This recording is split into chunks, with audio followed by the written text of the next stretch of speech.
nas teorias comuns sobre as origens da maçonaria.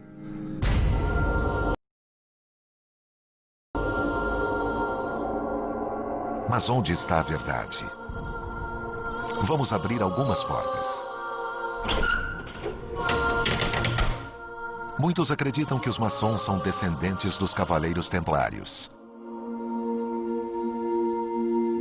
Criada no século XII, a Ordem do Templo acompanhava os cruzados até Jerusalém. Mas depois da perda da Terra Sagrada, os Cavaleiros Templários foram acusados de todo tipo de crime pelo Papa e pelo rei da França. Finalmente, o rei Felipe o Belo mandou prender a todos e queimá-los vivos. Desde aquela época, segundo a lenda, existe um tesouro templário que ainda não foi descoberto.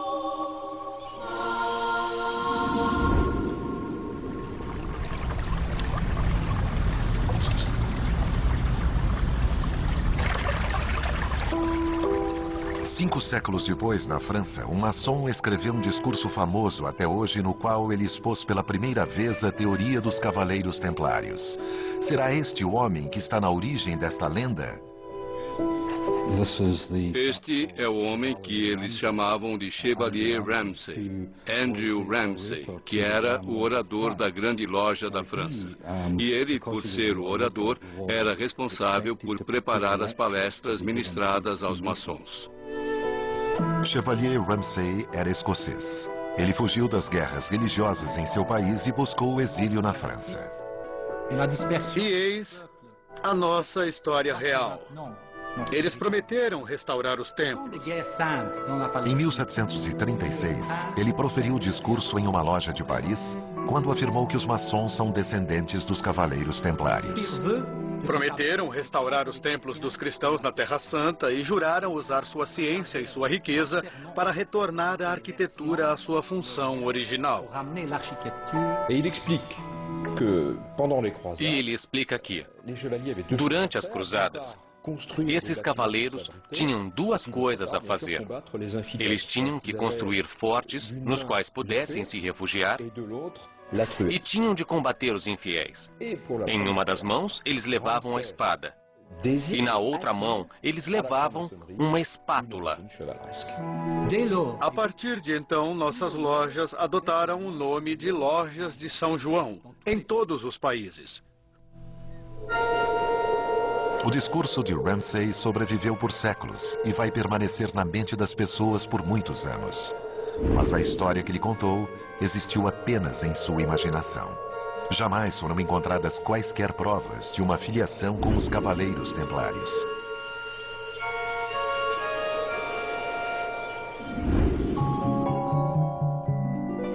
O mesmo se aplica a todas as outras tradições esotéricas com as quais a maçonaria foi conectada. Depois que a maçonaria foi fundada com seus graus e rituais básicos, então claramente muitas pessoas acharam que aquilo era divertido, mas ainda procuravam por outros ramos da mitologia além dos ensinamentos maçons. Ah, os Cavaleiros Templários, isso deve ser bacana. O Santo Graal, o que for. Eles inventaram isso. Eles se divertiram com isso, mas não há uma palavra de verdade nisso tudo. Na verdade, não há nada de original na maçonaria. Nós emprestamos elementos de muitos lugares. Nosso simbolismo foi emprestado dos construtores ao usar suas ferramentas. Nós emprestamos simbolismos religiosos. É como nós usamos isso e como interpretamos isso que os torna maçônicos. No que os maçons obtiveram muito sucesso foi em tornar os mitos e o conhecimento hermético antigo muito relevantes para a época em que estavam vivendo. A era moderna do fim do século XVII, começo do século XVIII. Eles conseguiram reunir as duas coisas, a iluminação e o misticismo, e criar uma irmandade atraente para vários tipos de indivíduos. Então, a maçonaria não veio dos Cavaleiros Templários. Assim a pergunta permanece. De onde ela veio? Ela se originou, como muitos gostariam, com o legado daqueles que construíram as catedrais? Existe um detalhe crucial que pende a favor desta teoria. As ferramentas simbólicas usadas pelos maçons, como o esquadro e o compasso, eram usadas pelos construtores das catedrais. Seriam os construtores da Idade Média os ancestrais dos maçons modernos? Se você fosse um construtor, os projetos de edifícios em pedras eram muito raros. Você precisaria viajar para trabalhar. Quando uma igreja era construída, eram necessários muitos operários, e eles tinham de ir aonde estava o trabalho. Então os construtores costumavam viajar longas distâncias, não ficavam presos a uma vila ou cidade em particular. E isso parece ter dado a eles o sentimento peculiar de que eram um povo à parte. Estes construtores formaram uma corporação sólida. Durante muito tempo, eles mantiveram suas tradições e rituais próprios. O local da construção da catedral era imenso e o trabalho continuava por dezenas de anos.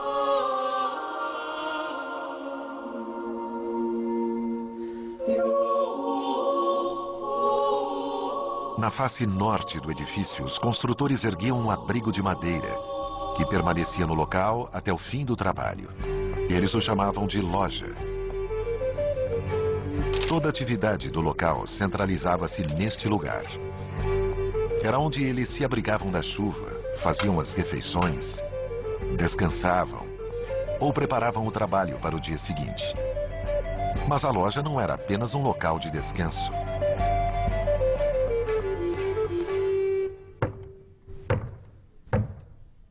Quando a noite caía, os construtores deixavam as ferramentas e praticavam seus rituais, como de boas-vindas à profissão para um jovem aprendiz.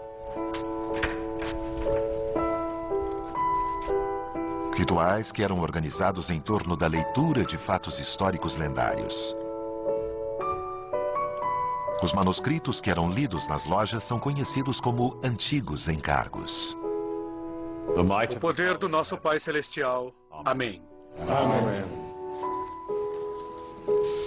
No 12º capítulo do Gênesis, ele conta como Abraão chegou à terra de Canaã e o Senhor apareceu para ele e disse: darei essa terra à tua descendência. Mas grande fome recaiu sobre aquela terra. Basicamente, eles levam a história e os mitos que nós considerávamos maçons até a criação, destacando sua importância, destacando que eles são descendentes de um povo de nascimento nobre, destacando que eles são os mestres da geometria e, portanto, cientistas e teóricos, além de trabalhadores. E enquanto durou a fome, ele ali permaneceu. E Abraão, de acordo com a crônica, era um homem sábio e um grande matemático, que conhecia as 7 ciências e ensinou aos egípcios a ciência da geometria. E houve outro sábio, Euclides, que foi seu escriba e aprendeu com ele. E ele deu o primeiro nome à geometria, pois tudo o que era relativo a ela antes não tinha o nome de geometria. Os antigos encargos dos construtores da Idade Média eram tipicamente ingleses. Alguns desses textos sobreviveram ao longo dos séculos. Um deles está preservado na biblioteca da Grande Loja Unida da Inglaterra. Este é o manuscrito número 1 da Grande Loja, que é o terceiro manuscrito mais velho dos antigos encargos. Ele é um rolo com cerca de 2 metros de comprimento, com a palavra de Deus e o início da história do ofício dos construtores. Ele remonta a 1588. Eles são manuscritos bem pequenos, com alguns centímetros, pequenos panfletos. E é bem provável que eles tenham sido feitos para ser carregados pelos construtores, sugerindo viagens de novo. Esses maçons da Idade Média não eram apenas trabalhadores. Eles tinham uma corporação definida, com seus rituais e suas lendas, com uma espiritualidade altamente desenvolvida. Será que essas lojas da Idade Média sobreviveram até 24 de junho de 1717 e formaram em Londres, como afirma a tradição maçônica, a primeira grande loja da maçonaria? Esta é uma teoria muito interessante, mas que deve ser rejeitada. Não havia lojas operativas abertas na Inglaterra. O sistema das lojas se dissipou mais ou menos com os grandes edifícios de pedras e quando começamos a mudar na época Tudor para construções feitas de tijolos. O resultado disso foi que pessoas que não tinham conexão alguma com o ofício dos construtores subitamente tornaram-se maçons. O mistério se aprofunda. As lojas dos construtores haviam desaparecido da Inglaterra. Então, como surgiu a primeira grande loja? Para resolver o mistério, vamos voltar ao lugar e à época em que oficialmente a maçonaria começou. Em 24 de junho de 1717, em Londres.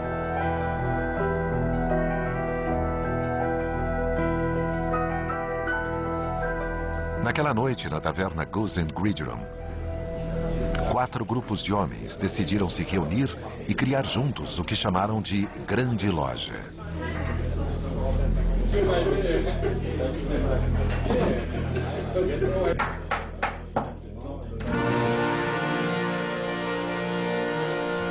Caros irmãos, vamos votar. Eles elegeram o primeiro grão-mestre da Grande Loja, Anthony Sayer. Ofereço minhas mais sinceras congratulações. A narrativa deste evento foi descrita alguns anos depois por alguém que havia se tornado famoso. O pastor James Anderson. Apropriadamente no dia de São João Batista, no 3º ano do reinado de Jorge I, ano Domini 1717, a assembleia e festa de maçons livres e aceitos foi realizada na taverna chamada Goose and Gridiron. E o paradoxo é que essa reunião de 24 de junho de 1717 foi o evento de fundação, porque pela primeira vez uma grande loja foi criada e estabelecida como maçonaria organizada. É um evento sobre o qual não sabemos nada. Nenhum documento sobreviveu, exceto por uma narrativa que foi, talvez, parcialmente reconstituída por James Anderson, 20 anos depois. Para apreciação, junto aos representantes da loja, para poder constituir a primeira grande loja maçônica. Isso é problemático. Não há nada que comprove que essa reunião realmente aconteceu.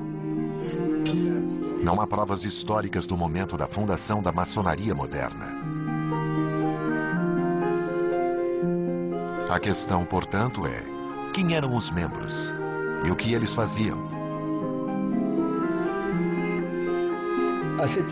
Naquela época, a Grande Loja de Londres reuniu pessoas de origem modesta, pequenos lojistas, comerciantes, artesãos, pessoas muito humildes. Enfim, o modelo que reproduziam era de uma fraternidade.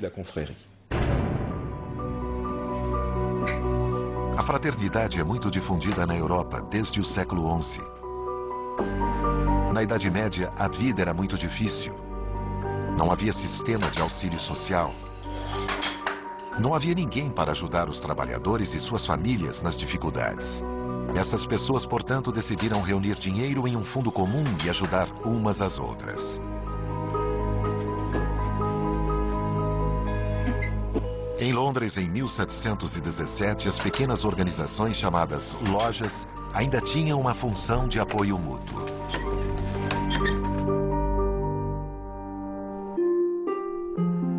No início do século XVIII, a ideia de apoio mútuo já não era mais suficiente para reunir as pessoas. Uma nova sociedade mercantil e de lazer estava emergindo. Os homens tinham outros ideais e vários tipos de clubes começaram a ser criados. Esse foi um período em que houve uma multiplicação de sociedades, de associações, de lugares para ir e socializar com outros homens. E eu acho que esse aspecto da sociabilidade, de se reunir com outros homens, é muito importante. Havia lugares em que os homens, talvez de diferentes religiões e princípios políticos, podiam se reunir devido à amizade. Isso parece muito maçônico. Também é uma das causas da maçonaria, mas ela existia mais amplamente. E o que a maçonaria oferecia e as outras sociedades não, era um propósito muito sério. Homens que queriam transformar-se em pessoas melhores, onde iam aprender a tornar-se cidadãos de seus países. Outro clube oferece um retrato nítido deste novo estado de espírito. Desde 1660, a Royal Society tinha como objetivo reunir diferentes tipos de indivíduos para o estudo da ciência. Ela tinha um sucesso considerável e, graças a isso, a revolução científica difundiu-se na Europa com o trabalho de Isaac Newton. De repente, veio a constatação de que o mundo obedece a regras que podem ser formuladas pela mente humana. Agora, nós sabemos que a maioria dos membros da Royal Society estavam interessados naquele clube maçônico que estava começando a emergir. Então é importante considerar essa nova ciência como não inteiramente científica.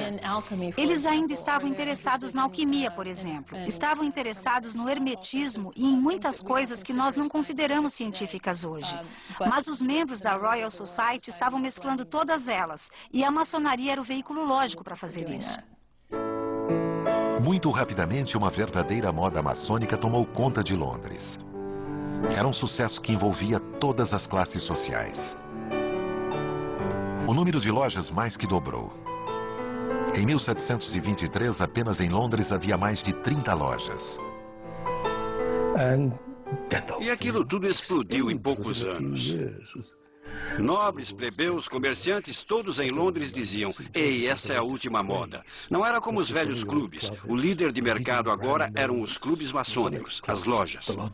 Uma das coisas que impressionava as pessoas era que elas não podiam escrever os rituais. Os rituais não podiam ser impressos.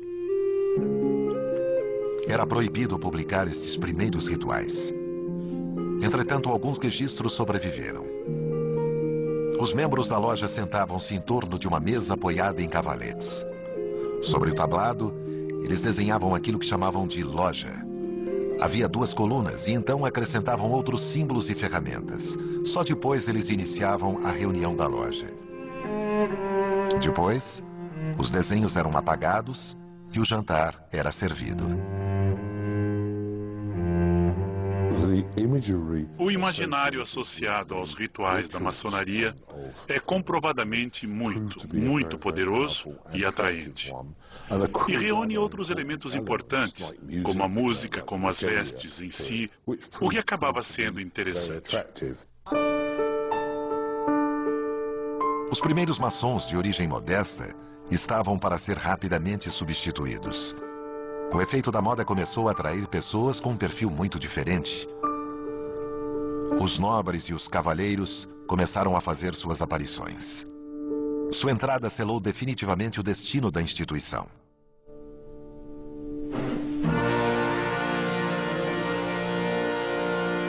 Pouco mais de 2 anos depois de sua criação, a Grande Loja de Londres e Westminster recebeu um novo grão-mestre, Jean-Théophile Desaguliers. A chegada de Desaguliers foi um evento considerável, que talvez não tenha sido percebido assim na época, mas que foi, na realidade, uma verdadeira revolução, porque Desaguliers não era um João Ninguém.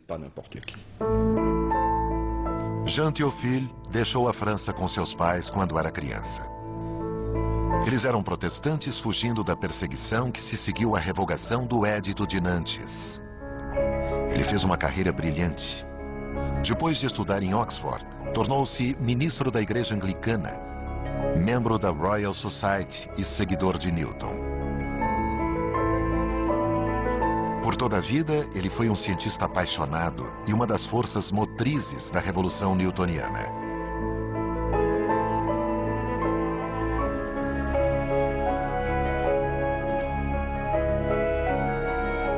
A Royal Society de Londres teve alguns membros muito famosos, como Charles Darwin.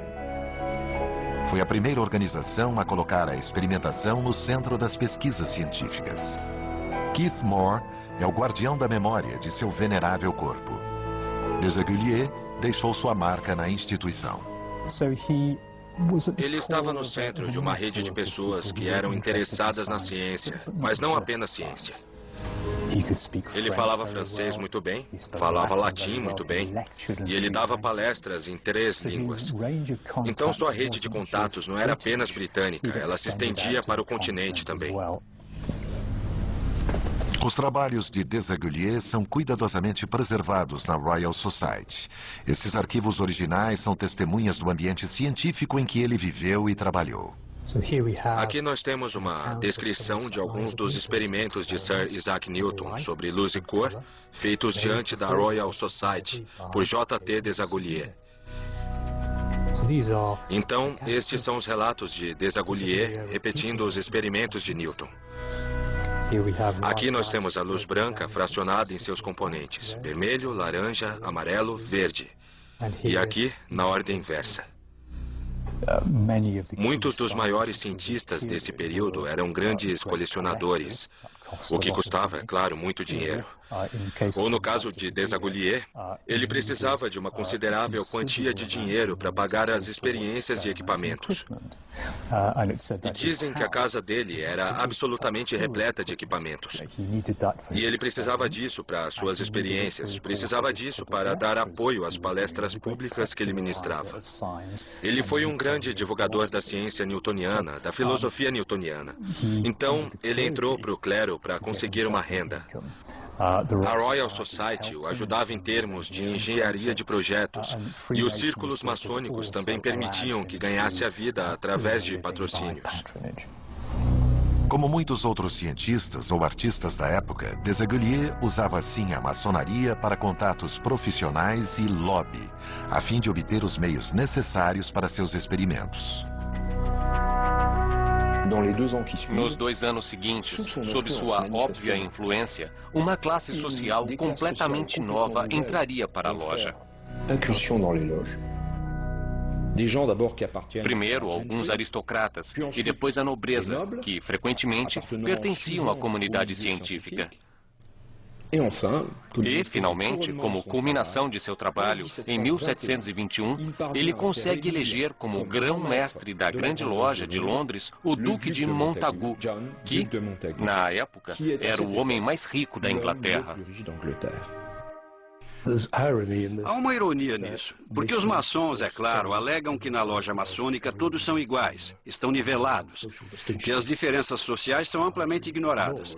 Mesmo assim, estavam desesperados para se tornarem respeitados através de membros da nobreza, por terem líderes na hierarquia social, no governo entre eles.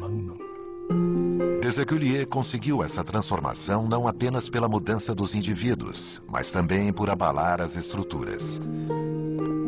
Em 1721, ele pediu a um pastor escocês desconhecido, James Anderson, para redigir uma constituição cujo propósito era organizar os maçons e seu estilo de vida. O pastor vivia muito modestamente e, por volta de 1720, teve diversos reveses financeiros. Ele estava afogado em dívidas e sua situação era precária. Para sobreviver, ele elaborava a árvore genealógica sob encomenda. Nestas genealogias completamente inventadas, ele criava para seus clientes uma linhagem famosa e de prestígio. Pediram a ele para fazer a mesma coisa por um novo clube, a Grande Loja. Anderson não elaborou apenas as regras, mas também uma história para a instituição. No entanto, não eram as ideias de Anderson expressas ali, mas a dos líderes da nova Grande Loja, e em particular a de Jean-Théophile Desaguliers. Tudo que ele escrevia era verificado por um comitê e depois aprovado antes da divulgação. Foi dessa maneira que nasceu a famosa Constituição de Anderson. Para corroborar seus relatos, Anderson mergulhou nas histórias dos construtores da Idade Média, incluindo, é claro, os notórios antigos encargos. Ele era um acadêmico da maçonaria, um dos primeiros acadêmicos da maçonaria, porque ele fez uma pesquisa nos antigos documentos e os interpretou para os seus contemporâneos. O que dali por diante passou a ser chamado de Constituição de Anderson. É provavelmente o texto mais fundamental produzido pela maçonaria. Eles tinham uma influência enorme. Ele foi traduzido em francês, alemão e italiano no início de 1730, quando a Grande Loja emergiu na Europa e no que viria a se tornar os Estados Unidos da América. Anderson viria a relacionar os membros do novo clube maçônico de Londres aos construtores da Idade Média. Inventou uma ligação com os construtores enquanto ainda alegava que os verdadeiros ancestrais dos maçons eram também os diversos líderes mundiais desde Adão. Esta mentira foi de fato política. Dessa maneira, ele criou legitimidade para os novos líderes da loja, que também eram da classe dominante da sociedade inglesa. Esse trabalho de Anderson foi muito importante para estabelecer a autoridade moral dessa nova organização. Se você pudesse entrar para um clube que foi aberto na semana passada, ou se tivesse a opção de entrar para um clube que foi iniciado há 1000 anos ou há 2000 anos, qual deles você escolheria? A tendência natural é escolher o mais antigo e não o mais novo. Com os regulamentos do livro das Constituições, podemos ver um padrão emergindo, no qual Londres é o centro, e expande-se para fora, atraindo as outras lojas, abrindo lojas, deliberadamente estabelecendo lojas, sob uma estrutura centralizada, com um certo grau de controle envolvido em tudo.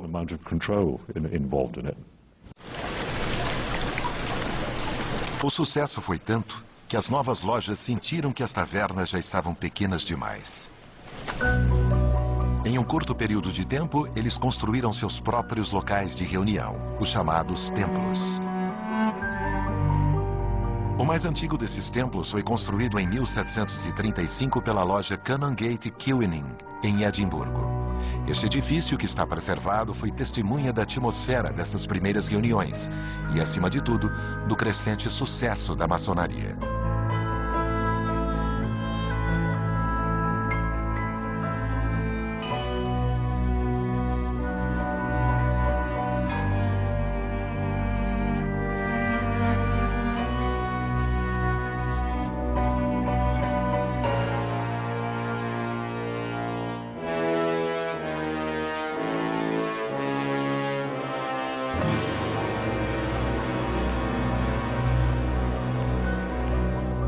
As mentes por trás deste sucesso foram um pastor escocês e o filho de um refugiado francês. Anderson e Desaguliers eram estrangeiros naquela Londres do século XVIII. Ele era tratado como um forasteiro nas ruas. Ele era um clérigo não conformista. Ele era meio marginal. A loja maçônica oferecia um espaço no qual ele era totalmente aceito como um irmão. Desaguliers, tendo passado pela perseguição religiosa, pode ter sido atraído pela ideia da maçonaria de tolerância e respeito das pessoas entrando. Há uma frase ótima no primeiro encargo maçônico de Anderson sobre a maçonaria ser o centro de união que reúne todos aqueles que, de outra forma, teriam mantido uma distância perpétua. A Inglaterra e a Escócia foram unidas em um único reino. Depois de anos de guerra civil, de caos político e religioso, parecia que uma paz precária era possível. No entanto, os escoceses não eram muito apreciados na Inglaterra na época.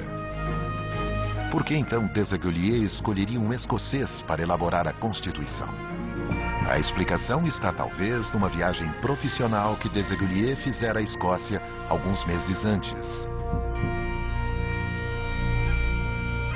Em Edimburgo, ele entrou em contato com uma instituição misteriosa, a loja Mary Chapel. Seria uma loja maçônica como aquelas de Londres? De qualquer forma, Desaguliers descobriu-se em um lugar cuja construção usava símbolos maçônicos que eram conhecidos dele. Acima de tudo, parecia mais antigo do que qualquer uma das lojas inglesas. A loja Mary Chapel ainda existe e tem atas de suas reuniões de muitos séculos atrás. Excepcionalmente, Evan Rutherford e Joseph MacArthur, ambos membros dessa loja, concordaram em permitir a filmagem pela primeira vez do relatório original que narra a visita de Desaguliers há 300 anos. Nesse dia, o Dr. Jean-Théophile Desaguliers, membro da Royal Society e capelão ordenado de Sua Graça James, o Duque de Chandois, antigo grão-mestre e grão-mestre das lojas maçônicas da Inglaterra, Estando na cidade e desejoso de encontrar-se com o guardião e com os mestres maçons de Edimburgo, foi devidamente autorizado. E estando ele devidamente qualificado em todos os pontos da maçonaria, eles o receberam como irmão em sua sociedade. Parece bem claro para mim, com esta ata, que o Dr. Desaguliers, tendo trabalhado na cidade de Edimburgo, tomou conhecimento da loja e de sua operação, porque desejou reunir-se com o guardião e os mestres maçons de Edimburgo. Então era desejo dele vir à loja. Eles o testaram para garantir que era realmente um maçom. Ele era um ex-grão-mestre da Inglaterra, como se denominava, mas eles queriam ter certeza. Eu tenho certeza de que eles se sentiram honrados com a visita à loja de Edimburgo. E eu acredito que ele já havia percebido que naquela época ela já existia há um tempo considerável. E certamente ele apreciou a antiguidade da loja. Ele decidiu que um escocês, ele deve ter conhecido Anderson em Londres antes disso. Um escocês, um maçom escocês, seria o melhor meio de definir a Constituição, porque ele realmente conhecia os assuntos maçônicos.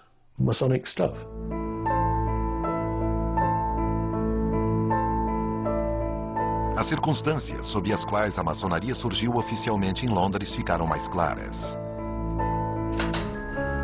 No início havia pequenas organizações de ajuda mútua.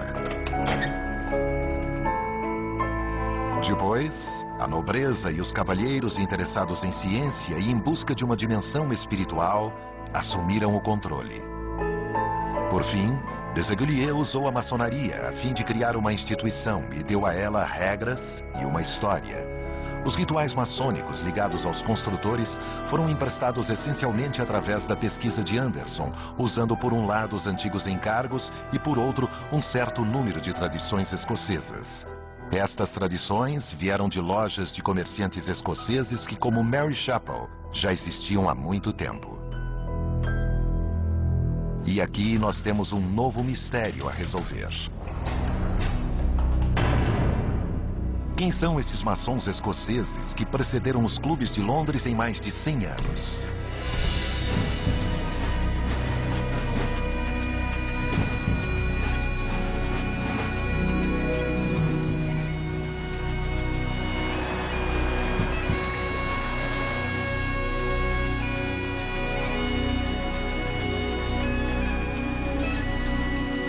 A fim de entender a chave das verdadeiras origens da maçonaria, a chave escocesa, nós precisamos recorrer a David Stevenson.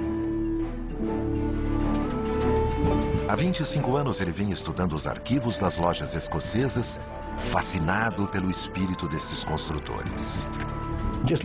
Vejam só os feitos deles. Olhem em volta, o cenário medieval.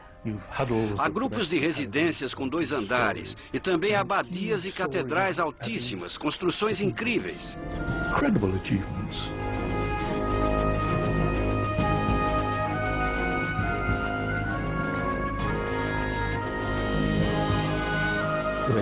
Os maçons dizem: nós somos os verdadeiros arquitetos. Deus fez o universo. Nós construímos os edifícios de Deus na Terra. Deus era um construtor e nós também. Estes construtores escoceses passariam por profundas mudanças. Um personagem enigmático provocaria uma revolução no mercado. William Shaw foi apontado como mestre de obras pelo rei James I no fim do século XVI. Na Escócia, nós o chamamos de pai da maçonaria moderna. E a razão para isso é que nós sabemos que algo estava acontecendo no mercado dos construtores, na construção aqui na Escócia. William Shaw, um servo civil, um empregado da coroa, entrou em cena e as coisas mudaram. E William Shaw levava seu trabalho muito a sério. Ele reorganizou completamente as lojas escocesas que até então eram completamente desreguladas.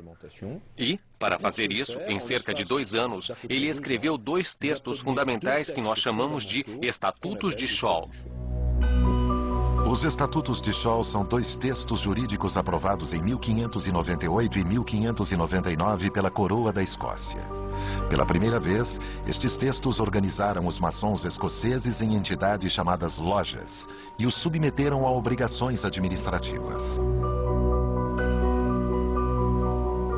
Em Edimburgo, William Shaw confere à loja Mary Chapel o título de loja mais antiga do país. Excepcionalmente, Evan Rutherford e Joseph MacArthur estão dispostos a nos mostrar seus manuscritos mais preciosos. Este container tem os 2 primeiros pequenos livros da loja de Edimburgo, Mary Chapel, número 1. Este registro começa em 1598. É a primeira vez que esse documento é mostrado ao público. Este é o primeiro estatuto de Shaw e, como você pode ver, assinado por William Shaw, mestre de obras. O que torna a loja de Edimburgo muito diferente de qualquer outra loja é que nós temos registros que datam de 400 anos, desde 1599, e incluem o primeiro dos nossos livros de atas, os Estatutos de Shaw. Eles foram inscritos em nosso livro por William Shaw, que era mestre de obras naquela época. A melhor providência de William Shaw foi insistir que cada loja tivesse um secretário para manter os registros por escrito. O que mais um historiador poderia querer dele? Eles começaram a cobrar taxas específicas para a admissão. Eles organizaram mais as coisas, por assim dizer. E então, nesse sentido, ele inventou a maçonaria moderna, com a formalização de reuniões, etc. Eles ganham a vida destruindo coisas. E no meio dos escombros, eles acabam encontrando grandes negócios. Demolidores, hoje, 6 da tarde, no Nat Geo.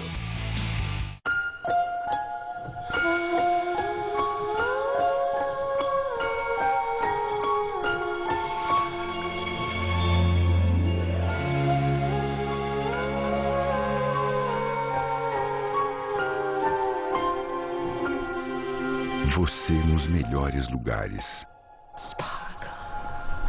Novo Citroën C4 Lounge. Conforto sem limites. Citroën Creative Technologie.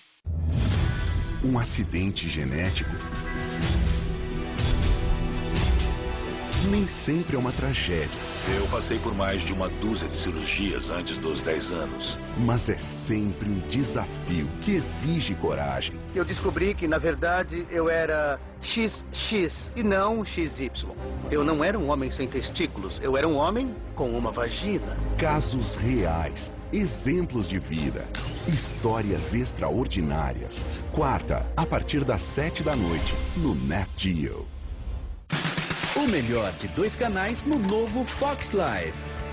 O consultório do Dr. Oz está sempre cheio. E as queixas dos pacientes podem ser as suas. Eu sou uma completa devoradora de carboidratos. Acordei bem depois disso. Fico muito. Sofri de ansiedade. Assuntos sérios levados de uma maneira bem descontraída. Você é esperto. Eu sou Sim, você é esperto. Dr. Oz. A partir de janeiro, no novo Fox Life. Bom dia. Good morning, sweetie. Did you sleep well? O que aconteceu com a mamãe? Pirou? Sorry, son. I have no idea. Meus pais viraram gringos. Meus pais viraram gringos. Coffee? Às vezes parece que todo mundo está falando inglês menos você. Conheça a English Now, a maior escola de inglês online do mundo. Aprenda 50% mais rápido com professores nativos. Ligue 0800 605 1414. englishtown.com.br, o curso de inglês oficial da seleção brasileira. English Now! Em janeiro. Durante todo o mês, semanas especiais com o melhor do Nat Geo. Descubra todo o potencial do seu cérebro nas noites mentais. Tem muita coisa acontecendo no seu cérebro que você não tem consciência. Estilos de vida tão diferentes que para alguns são tabu. dos produtores aos traficantes e viciados, tudo sobre a mais lucrativa indústria do século XXI. Drogas S.A. Quando você prova, não tem volta. As novas descobertas da medicina, cirurgias de risco. Em janeiro, no Nat Geo. A seguir, Tabu, no Nat Geo.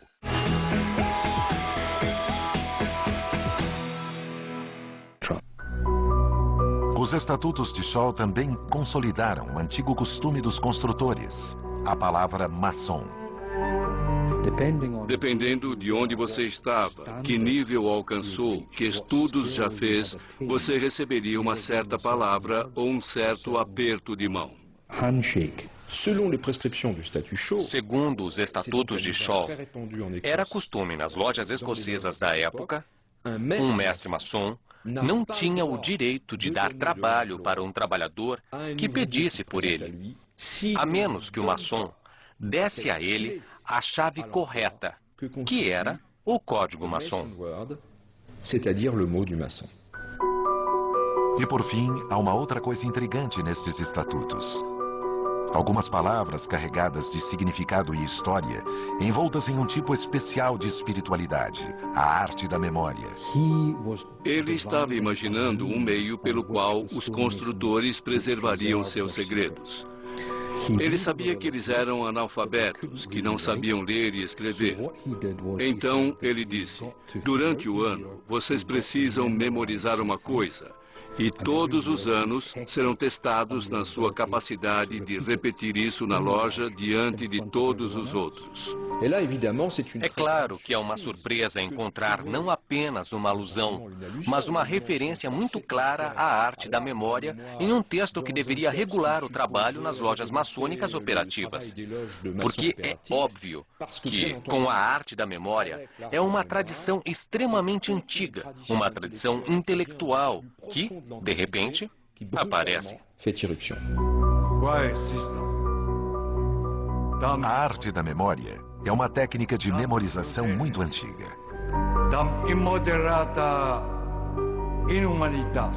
Na antiguidade, ela foi usada pelos tribunos gregos e romanos para memorizar discursos longos. A originalidade deste método é que ele é baseado inteiramente na imaginação. Você imagina um edifício. Você entra nesse edifício e anda por ele. E você visualiza.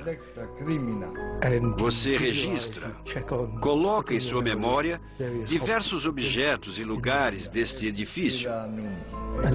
E conforme você caminha e percorre o edifício, fazendo suas definições, você liga uma ideia sobre a qual quer falar a cada lugar na ordem certa. E depois, na hora de fazer seu longo discurso, na sua mente você volta a entrar no edifício e recolhe as ideias nos lugares e objetos. É provável que a arte da memória tenha sido usada na loja a fim de memorizar os rituais. Essa técnica também permitiu que esses comerciantes construíssem dentro de si uma casa e um templo. Ao entrar no templo, eles faziam uma jornada interna. Em outras palavras, William Shaw incentivou esses homens a desenvolver sua própria personalidade.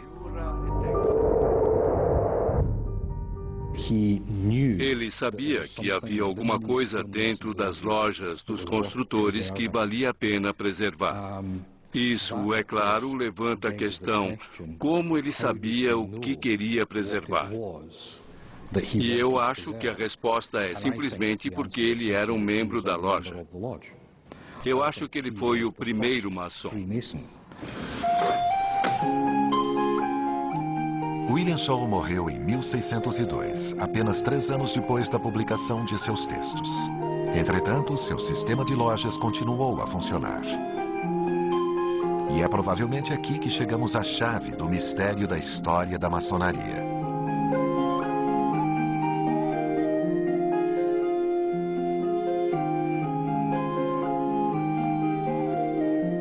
Um novo fenômeno iria ocorrer, sem dúvida.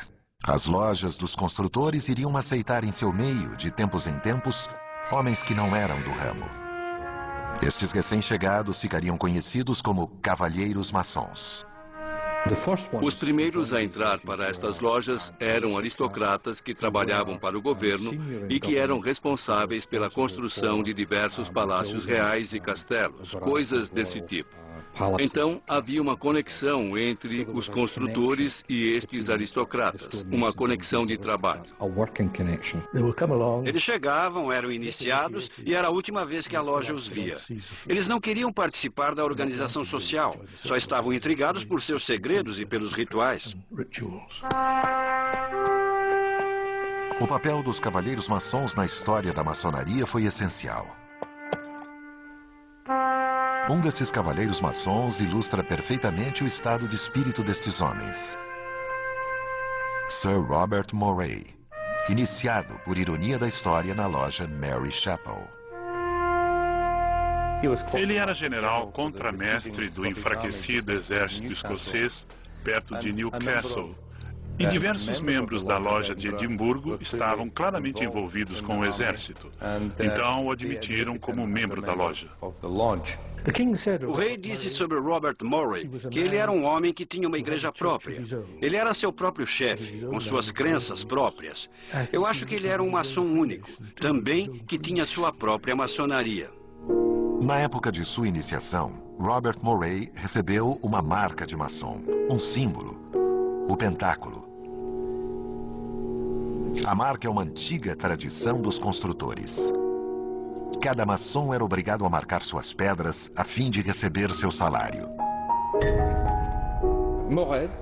Durante a vida toda, Moray se identificou com esta marca e a utilizou em diversos documentos, principalmente nas cartas que enviava a seus correspondentes. Ele não escolheu uma marca aleatória.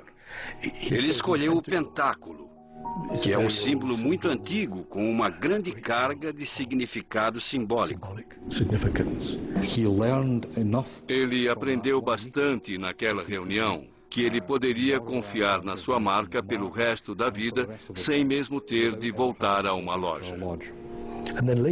E depois, ele tornou-se a principal força, eu acredito, por trás da fundação da Royal Society. Isso tudo poderia ser pura obra do acaso? Nós encontramos Robert Moray de novo em Londres, apenas 50 anos antes da criação da Grande Loja. E foi ele que se tornou uma das figuras principais da fundação da Royal Society. Foi devido à influência de Moray sobre a família real inglesa que a Royal Society obteve sua própria sede e seu nome. Então ele foi uma figura muito importante, sem dúvida, a partir de 1666. E também dizem, é claro, que ele era um maçom. Sua filosofia era, seja isso considerado ou não maçônico, de muita tolerância. E ele misturava-se com homens de todos os tipos e crenças. E isso tornou-se uma das maiores características da Royal Society. Ninguém ali discutia religião ou política. Eles se socializavam e falavam de ciência.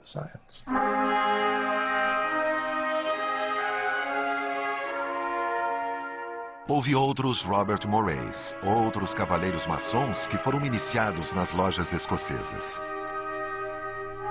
Eles iriam a ser os vetores de um novo sentimento de fraternidade, porque alguns deles acabaram introduzindo na Royal Society um estado de espírito que mais tarde caracterizaria os primeiros clubes maçônicos de Londres. E esse, para mim, é um período fascinante, porque tem a grande pergunta que ninguém ainda respondeu satisfatoriamente. Por que eles fizeram isso? O que estavam fazendo? Eu acho que a coisa mais próxima é uma ideia que estava se desenvolvendo nos 30, 35 anos anteriores. Eles estavam procurando uma forma de diminuir a distância, de passar por cima das dificuldades políticas e religiosas e conseguir reunir as pessoas. Poderíamos considerar que esses cavaleiros maçons e os construtores escoceses que os receberam eram maçons? A maçonaria foi inventada pelos escoceses no século XVI ou pelos londrinos em 1717? Os escoceses acreditam que ela começou lá. Os ingleses acreditam que começou na Inglaterra. A questão são palavras absurdas como operativa e especulativa, sendo aplicadas à maçonaria. E a hipótese é que apenas a forma especulativa poderia ser válida, que só se pode ver o que está surgindo a partir do momento em que a grande loja foi estabelecida. É uma questão de definição. Depois que surgiram lojas com iniciações maçônicas, com homens que não eram construtores dentro delas, isso parece maçonaria para mim. Houve um tempo, no fim do século XVII, em que havia maçons antes mesmo de haver lojas. E, provavelmente, antes de alguém falar em maçonaria. E eis a nossa história real. Eles prometeram restaurar os templos dos cristãos. As relações interpessoais, longe das vicissitudes das guerras e conflitos, favoreceram o aparecimento de um novo elo, a fraternidade. O simbolismo da maçonaria por acidente histórico serviu como a base sobre a qual foi transplantada a necessidade de contato humano sem qualquer rótulo específico. Esta é uma necessidade humana que sempre fez parte da história do homem. Com sua mitologia das construções, a maçonaria quis ilustrar a imagem da construção interna do homem. Com seu objetivo de elevar o homem terreno até os céus, a maçonaria alega trazer uma nova espiritualidade. Uma espiritualidade cuja força veio das inter-relações humanas. Muitos elementos diferentes, assim, foram reunidos para criar a maçonaria. Os construtores escoceses, os antigos encargos ingleses, o surgimento dos clubes londrinos, a criação de organizações de ajuda mútua. Uma elite obcecada tanto pelas relações interpessoais quanto pelo progresso científico. Todos esses fatores foram reunidos e se fundiram para criar uma das partes mais fascinantes da história humana. Uma história rica, sobre a qual as pesquisas estão apenas começando. Uma história que continua a ser escrita.